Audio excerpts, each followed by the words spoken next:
hoje eu vou te mostrar como eu melhorei de 760 para 920 na redação. Quer ver? Então, se inscreve para continuar acompanhando, aperta no sininho, curte, comenta e compartilha com os amigos, porque vai ter muita informação importante para a sua redação.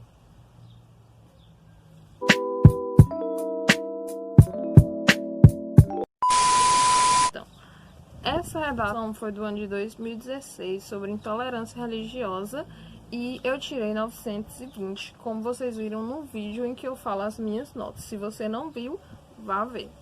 Bom, então, eu vou ler minha redação, vou falar sobre ela. Eu vou botar aqui a redação na tela para vocês ficarem acompanhando. Minha edição, meu editor, eu mesma.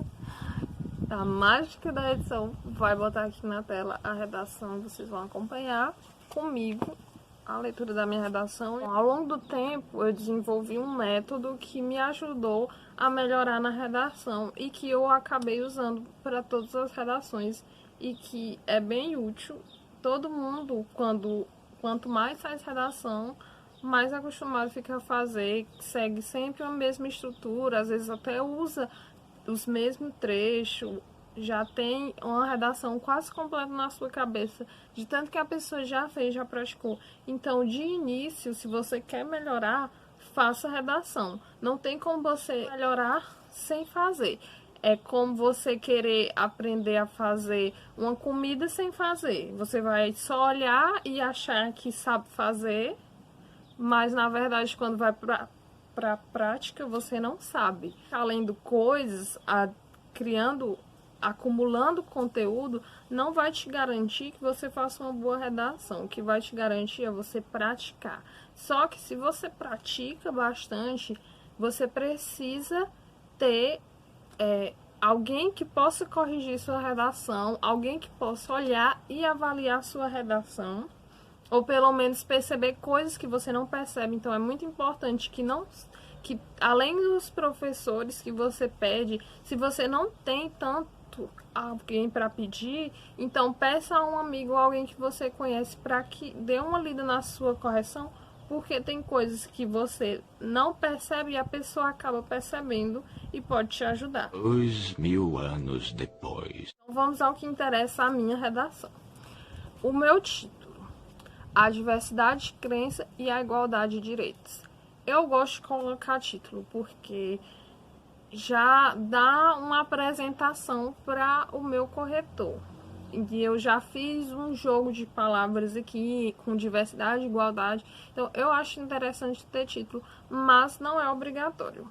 No meu primeiro parágrafo, como vocês devem estar vendo, eu fiz ele com 9 linhas. Ele não está curto, não está muito longo, ele poderia ser menor. Eu acho que um parágrafo interessante é entre 7 e 9 linhas. Menos que isso, não sei se fica tão bom. É melhor você fazer um texto equilibrado, que cada parágrafo tenha mais ou menos o mesmo tanto de linhas. No meu primeiro parágrafo, então, em 1948 foi criado pela Organização das Nações Unidas a Declaração dos Direitos Humanos. Aqui eu já cometi o meu primeiro erro, eu perdi ponto nessa redação na primeira competência, que eu sempre perco, porque a gramática é a competência mais difícil, e na última, que é na proposta, que também é a mais difícil, porque ela precisa ser bem completa para você tirar o máximo. Então eu perdi 40 pontos na primeira competência e 40 pontos na quinta competência. Aqui, em 1948, era para ter sido foi criada, porque quem foi criada? A Declaração dos Direitos Humanos, que eu falo mais na frente, e faltou uma vírgula aqui antes do pela. Em 1948 foi criada, vírgula, pela Organização das Nações Unidas, ONU, vírgula, a Declaração dos Direitos Humanos. Dentre uma de suas garantias está a liberdade inerente ao indivíduo de expressar sua religião. Todavia, inúmeros os casos de tentativas de opressão e imposição de religião Todavia, são inúmeros os casos de tentativa de opressão e imposição de religião na história, como ocorreram nas cruzadas, na Alemanha nazista de Hitler e até mesmo nos dias atuais com as guerras em nome da religião no Oriente Médio. Esse cenário de intolerância está presente também no Brasil, que tem sido pouco eficiente em combater a mesma. Então, essa é a minha tese. Esse cenário de tolerância está presente também no Brasil, que tem sido pouco eficiente em combater a mesma. Eu contextualizei e aqui no final eu envolvi o Brasil, porque no tema é a intolerância no Brasil e eu não posso ficar falando da intolerância que tem no mundo, eu tenho que falar do Brasil. Então, sempre que o tema limitar para o Brasil, você também limita para o Brasil. E o que é que eu vou defender ao decorrer do meu texto que eu falei aqui na minha tese?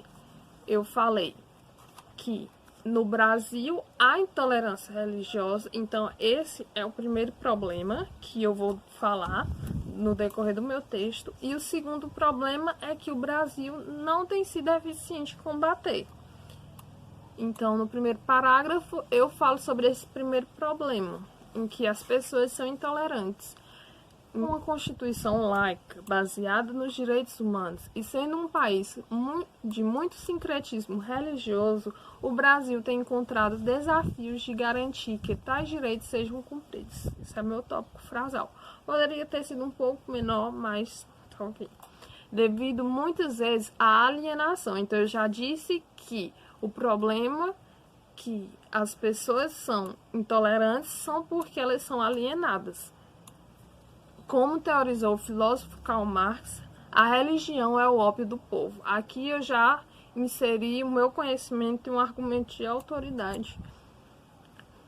Então, devido à alienação, como teorizou Karl Marx, é que as pessoas deixam de praticar a alteridade. Se você não sabe o que é alteridade, procure, porque já foi questão de Enem. E assim entender a diversidade de pensamento e escolha. Então, eu falei que a alienação leva as pessoas a deixarem de praticar a alteridade e a entender essa diversidade de pensamento da pessoa e da escolha da religião. Parágrafo de desenvolvimento, que eu vou falar sobre o segundo problema que eu apresentei, que foi o fato de que o Brasil não combate a intolerância. Então, outro sim, as práticas de intolerância, que muitas vezes são confundidas com liberdade de expressão, acabam não sendo denunciadas e, quando feitas, não são devidamente coibidas. Mesmo estando presente no artigo 5º da Constituição Federal o direito à liberdade de pensamento, escolha e crença. Logo, faltou uma vírgula, então, foi o segundo eixo de mesma natureza, já perde ponto. Logo, práticas ofensivas, tratamento discriminatório e violência física motivadas pela escolha de crença do indivíduo devem ser denunciadas e devidamente punidas. Nesse parágrafo, eu apresentei um conhecimento, que era o do artigo e do direito, e falei que, apesar do governo, apesar do Brasil ter essa lei, não é devidamente punido. Não, além das pessoas não denunciarem, ainda não é uma lei que ela é imposta. A minha conclusão agora, portanto, é de suma importância que haja um combate efetivo da intolerância religiosa. A minha conclusão, como eu disse no começo da redação, eu tirei 160. Eu perdi 40 pontos na intervenção e realmente ela não está muito boa. Ficou muito simples, mas para os padrões antigos do Enem, ela estava mesmo ok. Sendo assim, o Ministério da Educação deve investir no ensino de disciplinas como sociologia, que ensina a importância da alteridade, bem como a promoção de palestras conscientizadoras da necessidade de conviver com a diferença e ainda incentiva a denúncia, sendo também necessário criar órgãos que forneçam o rápido atendimento às denúncias. Com isso, a isonomia e a harmonia da sociedade será mantida. Eu, quando releio essa redação, eu odeio essa conclusão, porque ela é muito besta, assim, só falando, vamos fazer palestras, vamos botar disciplina, vamos investir no ensino, na disciplina de sociologia e tal e tal. Hoje em dia eu já faço uma redação bem mais detalhada, com propostas bem mais inovadoras, porque é isso que o Enem tem pedido e cobrado mais e ficado mais criterioso quanto a isso. Então você invista na sua competência 5, na sua proposta de intervenção, que foi da redação de 2017, que era sobre o desafio da formação educacional de surdos no Brasil. E eu já comecei, eu já tinha uma conclusão pronta, que eu sempre começo minha conclusão dessa forma, que é: destarte, torna-se imperativo que... Aí eu falo o que eu vou falar, eu coloco o tema, envolvo na discussão. Então, destarte, torna-se imperativo que haja uma ampliação da formação educacional a fim de tornar esses inclusos e autônomos. Logo, cabe ao Ministério da Educação, junto às escolas, fornecer cursos de capacitação em Libras, bem como incluir como matéria de ensino, para que possa existir o entendimento e a integração dos mesmos. Olha como melhorou. Eu disse quem, aliado a quem, ia fazer o quê, como e para quê, com que finalidade. Então eu já atendi todos os critérios que pede a redação do Enem atual. Além disso, as empresas devem se estruturar para receber essa mão de obra abundante. Então eu ainda botei um a mais, porque o Enem pede uma proposta de intervenção bem detalhada, e aí eu coloquei um a mais para completar, para melhorar ainda. Com isso, esse véu da ignorância poderá ser tirado e a tão almejada autonomia será garantida. E aí eu fiz um fechamento que era um link com o meu título, que era Véu da Ignorância, e que é uma teoria de John Rawls, que eu usei no meu texto. Essas foram as minhas melhores redações. Então é isso, essa foi a minha melhor redação. Além das dicas que eu já dei no vídeo, ampliar o vocabulário, consumir conteúdo que pudesse ser usado na redação e ler outras redações de nota mínima, principalmente um dia antes da prova do Enem, foram estratégias que eu utilizei e que me ajudaram muito.